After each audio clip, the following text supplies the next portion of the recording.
मुल वरती आहे बाक़ी जेकी असांजे वालिद साहब वारी हुई उहे 10 साल पहिरें खां वठी विया आहिनि।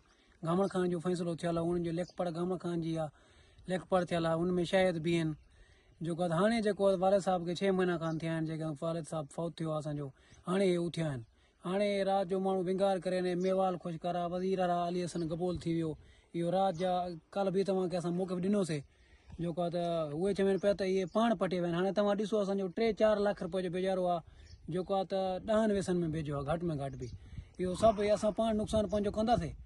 उन्हनि चयो आहे त इहो अॻे राति आया आहिनि जेको आहे त 8 माण्हू वठी करे इहो सॼो बेजो जेको आहे असांजो ड्रुग करे विया आहिनि।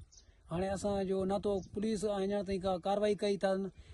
कल्ह सुबुह जो जेको आहे मां NC करणु वियो आहियां, तूं मूंखे उन ॿधी विहारियो आफ्ताब लिगारी जेको SI आहे, उन्हनि खे पैसा वरितल हुयसि छा हुयसि, पोइ हुन वरी मूंखे ॿधी मूंखे बीहारियो अथसि। बेजो मां जो पटियल जेको आहे वरी ॿधी मूंखे बीहारियो अथसि।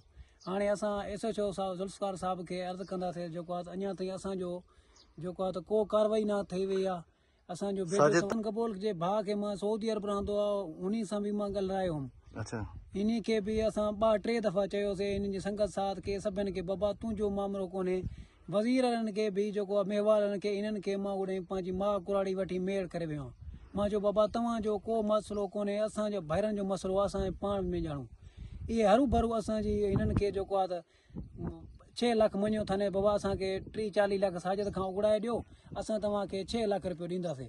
हिननि पाण में डील करे पहिरें इहे जेके आहिनि शौकत खान जो वरी ॿियो जेको फ़ैसिलो थियो आहे उन में इहे मां जी भरिसां आया जेका गॾिजी आया मेवाल वारा, चए खातिन खे चइनि तूं कूड़ो आहे। वरी हुन इहो वियो राति जो उन्हनि खे 5-6 लाख मञियो अथनि। हिन वरी जेके आहिनि इहे फिरी विया आहिनि, चए साईं असां तोखे उघाड़े ॾींदा आहियूं 25-30 लाख। अॼु बि क़ाइमु हुयूं, कल्ह मूंखे ॿधराई, चए मूंखे कसम न ॾींदो, मूंखे फ़ैसिले हुन ते। मां चयो मां हिन खे आफ्ताब साहब खे बि चयो, मां चयो मां अॼु बि कसम ॾियण लाइ तयारु आहियां। ऐं जो जेकॾहिं उहे 3 लाख वॾी महिनत सां पालियो, तोखे ख़बर आहे फसल सुथरो कोन्हे पलंदो। इन जो भाण केरी वटां लॻी पिया, पाणी असांजो मुल आहे, डिगा सां खणी पाणी कोन हुयो, बोर हलाईंदा हुआसीं मुल ते। असांजी वॾी महिनत ईअं सम्झ निकिरो ॿाल पालणो आहे, उहे बेजा पालन त उन्हनि खे ख़बर हुजे न। असां फसल वॾी दिलि सां हंजू अचण वारो असां करे ईअं थींदो ज़ुल्म।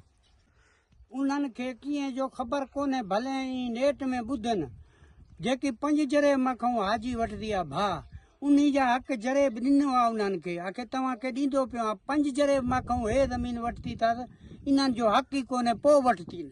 कल्ह चयो पियो नेट में किरोड़ आखे हाजी जो पियो अछमत, काॾों हाजी जो किरोड़ चुत में हाजी जो पियो कई ख़र्चो कयो हवे हाजी जे मोए ते जा जींदे ते चिकछाए ऊ भाइर धार हो खावण में। हाणे माना तव्हांखे उहो हिसो आद ॾे जेरी माल मरी वियो आहे। हाणे जेका इहे बिरोकर आहिनि इहे उठिया वधा आहिनि, बाक़ी उहे निसार भाउ पाण में बि आहिनि, असां चाचा शाहिद आहियूं। पाण में निबरनि जो कयो न त हाणे छा आखे असां कोन थे पटिया, ईअं हाणे ॿिया पटींदा, मालिक पटींदा, एॾो बेजो कयो छा जे लाइ पटींदा। साईं तव्हां बि छाणा आहियो वधीक, असां केस किथे ई कोन थियो। हाणे उहे जो राति आहे त मुंगा खणी आया आहिनि, लठा खणी आया आहिनि, हे खणी आया आहिनि, हो खणी आया आहिनि। कणक में पाणी छॾिया, पहिरीं कची कणक बीठी हुई, पाणी छॾिया आहिनि जनता में वरिता खान की सबूती